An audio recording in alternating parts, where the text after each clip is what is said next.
Hi hello నమస్తే welcome to mister Rama point to point.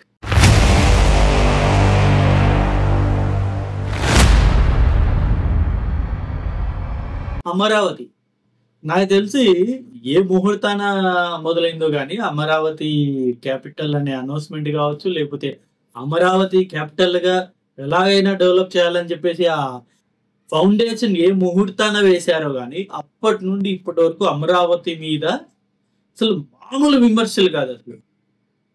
అసలు గతంలో అమరావతి గ్రాఫిక్స్ 2016లో మొదలైంది అనుకుంటా. 2016 నుండి ఇప్పటి వరకు కూడా 2025 ఆగస్టు 24వ తారీఖు వరకు కూడా అమరావతి మీద అనేక విమర్శలు. 2019 ముందు అయితే అమరావతి గ్రాఫిక్స్ అసలు మొత్తం అక్కడ ఈ ఒక సామాజిక వర్గం, చంద్రబాబు నాయుడు గారి సామాజిక వర్గం మొత్తం అక్కడ భూములు దోచేశారు అని చెప్పేసి అదొక ప్రచారం. అమరావతి గ్రాఫిక్స్ అయిపోయింది, మొత్తం అమరావతి గ్రాఫిక్స్ చూపిస్తున్నారు మనకు చంద్రబాబు నాయుడు గారు అని చెప్పేసి అదొక ప్రచారము. ఇడ్లీ పాత్ర బిల్డింగ్ అని చెప్పేసి ఇలా రకరకాల కామెంట్స్. అసలు నాకు తెలిసి అమరావతి గనక ఒక మనిషి అయ్యి ఉంటే ఎన్ని విమర్శలు చూసి డెఫినెట్ గా ఆత్మహత్య చేసుకుండేది. అమరావతి ఒక మనిషి అయ్యి ఉంటే అన్ని విమర్శల ఒక రాజధాని మీద. ఆంధ్ర రాష్ట్రానికి అసలు రాజధానే లేదు, పక్క స్టేట్స్ వాళ్ళందరూ కూడా హేళన చేసే పరిస్థితి ఉంది. అలాంటిది ఒక రాజధాని మనం డెవలప్ చేయాలని చెప్పేసి అసలు అనేక ప్రయత్నాలు చేస్తూ ఉంటే మరో పక్కేమో ఇప్పుడు అప్పుడేమో గ్రాఫిక్స్ అన్నారు, ఇప్పుడేమో మునిగిపోయింది. సో ఈ అంశం గురించి కంప్లీట్ గా డీటెయిల్ గా ఈ వీడియోలో మనము డిస్కస్ చేద్దాం. ముందుగా మీ అభిప్రాయాన్ని, అసలు అమరావతి అనేది రాజధానిగా పనికొస్తుందా రాదా, లేకపోతే అమరావతి మీద ఎందుకు ఇన్ని విమర్శలు వస్తున్నాయి అనే అంశాన్ని మీరు మీ అభిప్రాయాన్ని కింద కామెంట్ రూపంలో తెలియజేయండి. అలాగే నా ఛానల్ మీరు సబ్స్క్రైబ్ చేయని వాళ్ళు ఉంటే డెఫినెట్ గా సబ్స్క్రైబ్ చేసుకోండి.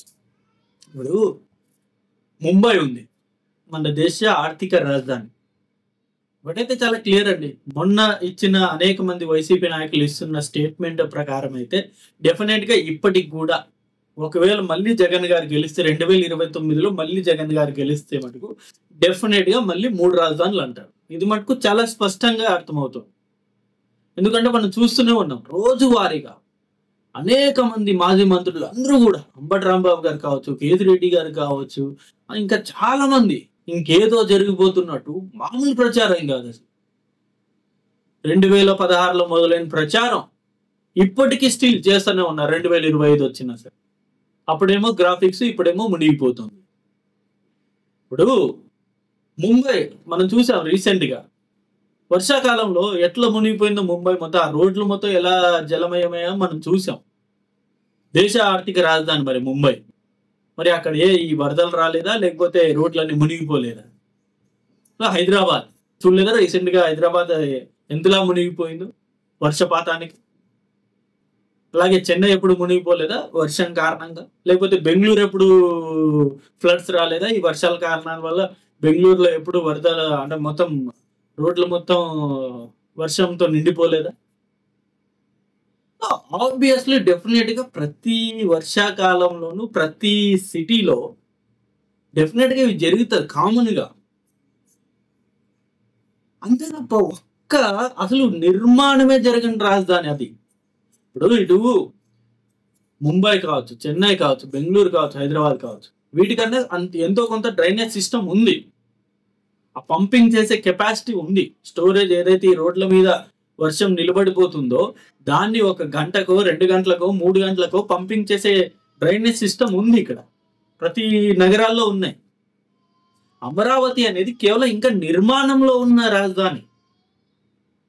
ఇంకా 10-20% కూడా ఇంకా నిర్మాణం చాలా మటుకు చాలా బిల్డింగ్స్ మొదలు పెట్టలేదు. అందులో ప్రముఖంగా ఏవైతే ఇప్పుడు కొత్త సెక్రటరియట్ బిల్డింగ్స్ కడుతున్నారో అవన్నీ కూడా ప్రస్తుతం పునాదులు తీసారు, అవన్నీ గోతుల్లాగా ఏర్పడ్డాయి. వర్షం పడితే ఆబ్వియస్లీ ఆ గోతులన్నీ నిండుతాయి కదండి. మరి ఇంత మూర్ఖంగా ఎలా కామెంట్స్ చేస్తారో అర్థం కావట్లేదు. ఇప్పుడు గుంత ఉంది, వర్షం వచ్చినప్పుడు ఆ గుంత మునుగుదా? అంత మాత్రాన అది మునిగిపోతుంది అని ప్రచారం చేయడమేనా? మరోపక్క మనం చూస్తా ఉన్న వీడియోస్ అన్ని కూడా చాలా మంది అసలు రాజధాని అసలు మునగలేదు అని చెప్పేసి కూడా చాలా మంది వీడియోస్ పెడుతూ ఉన్నారు. లైవ్ లో చూపిస్తున్నారు మనకి. హైకోర్టుకి వెళ్ళే దారి ఇది, సచివాలయం వెళ్ళే దారి ఇది, ఇవన్నీ క్లియర్ కట్ గా చూపిస్తున్నారు. ఈవెన్ జగన్ గారి నివాసానికి వెళ్ళే దారిలో కూడా ఎక్కడే గాని వర్షం లేదు అని చెప్పి చాలా స్పష్టంగా క్లియర్ గా మనకి చూపెడుతున్నారు. అయినా సరే అమరావతి మునిగిపోతాం. కేవలం ఒకటి అమరావతి అనేది ఎందుకో మరి వైసీపీ వాళ్ళకి నచ్చడం లేదు. ఎందుకు చంద్రబాబు నాయుడు గారి పేరు వచ్చేస్తుందనో మరి ఇంకేదో కారణం కానీ మొత్తానికైతే అమరావతి రాజధానిగా స్టిల్ ఇప్పటికి కూడా వైసీపీ నాయకులు ఒప్పుకోవట్లేదు. సో గతంలో 2024 ఎన్నికల్లో ఈ 3 రాజధానులు అనే అంశము ఎంత పెద్ద ఎఫెక్ట్ ఇచ్చిందో వైసీపీకి వాళ్ళు చూశారు. అది వాళ్ళు ఇంకా గ్రహించట్లేదు ఎందుకనో మరి. సో 3 రాజధానులు అనే అంశం అనేది వైసీపీకి 11 స్థానాలు రావడంలో one of the reason, key role play చేసింది అది. ఇది నేను చెప్పిన మాట కాదు, అనేక మంది వైసీపీ నాయకులు చెప్పిన మాట ఇది. అనేక మంది నాయకులు చెప్పారు ఈ మాట. అనవసరంగా జగన్ గారు 3 రాజధానులు అనే అంశం తీసుకున్నారు అని చెప్పి. సో పోనీ ఇప్పుడు వైజాగ్ క్యాపిటల్ గా గతంలో జగన్ గారు అనౌన్స్ చేశారు, అంటే 3 క్యాపిటల్ అన్నారు. పోనీ వైజాగ్ నుండి సంపూర్ణంగా వెళ్ళి ఇచ్చేసారా, పరిపాలన చేశారా, అది కూడా లేదు. పోనీ వైజాగ్ అనౌన్స్మెంట్ ఇచ్చినప్పుడు ఈ ఇటు సైడ్ వాళ్ళు అంటే టీడీపీ వాళ్ళు ఏమన్నా వైజాగ్ మీద బురి చల్లారా? ఆ వైజాగ్ ఈ సునామీ వస్తే కొట్టుకుపోతుంది అని చెప్పేసి ఏ ఒక్కరైనా కామెంట్స్ చేశారా? లేదు కదా. అంటే ఎందుకు అమరావతి మీద అంత కోపం, ఎందుకు అంత కక్ష, ఎందుకు? చంద్రబాబు నాయుడు గారు ఏం చేసినా సరే దాన్ని అమరావతిని లింక్ చేస్తూ మొత్తం కామెంట్స్ చేయడం. సో గతంలో 2019లో జనాలు నమ్మేశారు, అరే గ్రాఫిక్స్ కడుతున్నారు అది ఇది అని చెప్పేసి. చంద్రబాబు నాయుడు గారు కూడా ఊహించలేదు. జనరల్ గా ఆయన ఒక విజన్ తోటి, ఆయన ఒక ప్లానింగ్ తోటి, ఇంకో ఈ బిల్డింగ్ ఇలా ఉండాలి, ఇది ఇలా ఉండాలి, ఈ హైకోర్టు ఇలా ఉండాలి, సచివాలయం ఇలా ఉండాలి, అసెంబ్లీ ఇలా ఉండాలి, ఇవన్నీ డిజైన్ చేశారు. అవన్నీ డిజైన్ చేసి ఏదో పాపం ఒక వీడియో వదిలారు, అంతే కథం. అక్కడి నుండి ఇక అమరావతి గ్రాఫిక్స్ ప్రజలు కూడా నమ్మేశారు. బట్ ఈసారి మటుకు ప్రజలు నమ్మే పరిస్థితుల్లో లేరు. అరే గతంలో అమరావతి గ్రాఫిక్స్ అన్నాము, నమ్మాము, గత 5 సంవత్సరాలుగా ఏం జరిగిందో మనం చూసామని చెప్పేసి ప్రజలు చాలా క్లారిటీగా ఉన్నారు. ఇంకా క్లారిటీ లేదు వైసీపీ నాయకులకి, అది గ్రహించాలి ఫస్ట్. ఈ 11 స్థానాలు రావడంలో అమరావతి కూడా రీజన్. ఎవరు ఒప్పుకోకపోయినా ఇదే నిజం, అయినా గ్రహించలేదు. ప్రస్తుతం వచ్చేసి చంద్రబాబు నాయుడు గారికి ఒక సువర్ణ అవకాశం వచ్చింది. కేంద్రంలో ఆయన కీ రోల్ ప్లే చేస్తున్నారు. ఇవాళ బీజేపీ ప్రధానమంత్రి నరేంద్ర మోదీ గారు ప్రధానిగా కొనసాగుతున్నారంటే one of the main reason Chandrababu Naidu గారు. ఆయనకి మంచి అవకాశం వచ్చింది. అవకాశాన్ని వాడుకుంటూ ఎలాగైనా సరే రాజధాని నిర్మాణాన్ని మనం ఈ 2029 లోపు కంప్లీట్ చేయాలనే ఒక సంకల్పంతో ఆయన పనిచేస్తున్నారు. ఇంకా ఎంకరేజ్ చేయాలి. మనకు ఒక బ్రహ్మాండమైన రాజధాని నిర్మాణం అవుతుంది. ఆ బ్రహ్మాండమైన రాజధాని నిర్మాణం అయితే అసలు మన యూత్ మొత్తం అక్కడ వచ్చి ఎంప్లాయ్మెంట్ దొరుకుతుంది. అందరూ అక్కడ ఉద్యోగాలు చేసుకోవచ్చు. ఇతర రాష్ట్రాల్లో ఉండే రాజధానులకు వెళ్ళక్కర్లేదు. ఇటు బెంగళూరు వెళ్ళక్కర్లేదు, చెన్నై వెళ్ళక్కర్లేదు, హైదరాబాద్ వెళ్ళక్కర్లేదు, అమరావతిలోనే పని చేసుకోవచ్చు. ఇలాంటి ఆలోచనతో ఇంకా ఎంకరేజ్ చేయాలి. అంతే తప్ప అమరావతి మునిగిపోతుందంటే అదొక ప్రచారం.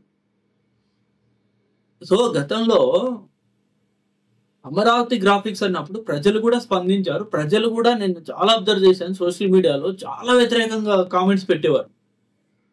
ఇప్పుడు అమరావతి మునిగిపోతుందని చెప్పేసి అసలు వేరే లెవెల్లో ప్రచారం చేస్తున్నా ఎవరు కనీసం స్పందించట్లా. వాళ్ళకు కూడా ప్రజలు గ్రహించేశారు ఆల్రెడీ, ఏది నిజం ఏది అబద్ధం అనేది వాళ్ళకి ఒక క్లారిటీ వచ్చేసింది.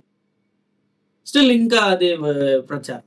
బట్ ఇదైతే డెఫినెట్ గా వైసీపీకి అమరావతి అనే అంశం మళ్ళీ కనుక ఇలాగే ఈ ప్రచారాన్ని ఇలాగే కంటిన్యూ చేస్తే, అంటే అమరావతి రాజధాని వద్దన్నట్టు వైసీపీ డెఫినెట్ గా అదొక స్టేట్మెంట్ అయితే ఇస్తుంది. అదే ప్రచారాన్ని కనుక వైసీపీ ముందుకు తీసుకొస్తే డెఫినెట్ గా మళ్ళీ వైసీపీకి అయితే డెఫినెట్ గా భంగపాటు తప్పదు 2029లో. ఎందుకంటే అమరావతి రాజధాని అనేది ఆల్రెడీ చాలా మంది ప్రజలకు ఒక సెంటిమెంట్ అయిపోయింది. మీరు నమ్మినా నమ్మకపోయినా. ఎందుకంటే గత 5 సంవత్సరాలుగా ఏ రాష్ట్రంలో వెళ్ళినా ఒకటే ఒక హేళన. అరే మీ రాజధాని ఏదిరా? మీ రాజధాని ఏదిరా? అని చెప్పి. సాక్షాత్తు ఒక చీఫ్ జస్టిస్ వాళ్ళ అమ్మాయినే అడిగారంట. మీ రాజధాని ఏది అని చెప్పి. ఆంధ్ర రాజధాని ఏది అని చెప్పి. అంత హేళన అయిపోయింది. సో ఒక సెంటిమెంట్ లా ఉంది. దాన్ని మళ్ళీ మనం కాదని చెప్పేసి ఇలాంటి ప్రచారం చేస్తే డెఫినెట్ గా వైసీపీకే నష్టం అది. చంద్రబాబు నాయుడు గారు ఆడుకొని ఎంత విష ప్రచారం చేసినా ఎవరే కానీ ఇటు లోకేష్ గారు కావచ్చు, పవన్ కళ్యాణ్ గారు కావచ్చు, చంద్రబాబు నాయుడు గారు కావచ్చు, వీళ్ళు ఎవరే కానీ స్పందించట్లే అసలు. ప్రచారం చేసుకొని మన పని మనం చేసుకుంటూ పోదాం, అది నిర్మాణం ఒక దశలో వచ్చిన తర్వాత ప్రజలే గ్రహిస్తారు కదా అని చెప్పేసి వీళ్ళు కామ్ గా వాళ్ళ పని వాళ్ళు చేసుకుంటూ పోతున్నారు. సో బెస్ట్ ఇలాంటి తరుణంలో అమరావతి విషయం మాట్లాడుకోవడమే మంచిది. ఇది నా అభిప్రాయం. సో ఇది అంశం అండి. ఈ అంశం మీద మీ అభిప్రాయం కూడా డెఫినెట్ గా కింద కామెంట్ లో తెలియజేయండి. Thank you for watching this video. Thank you.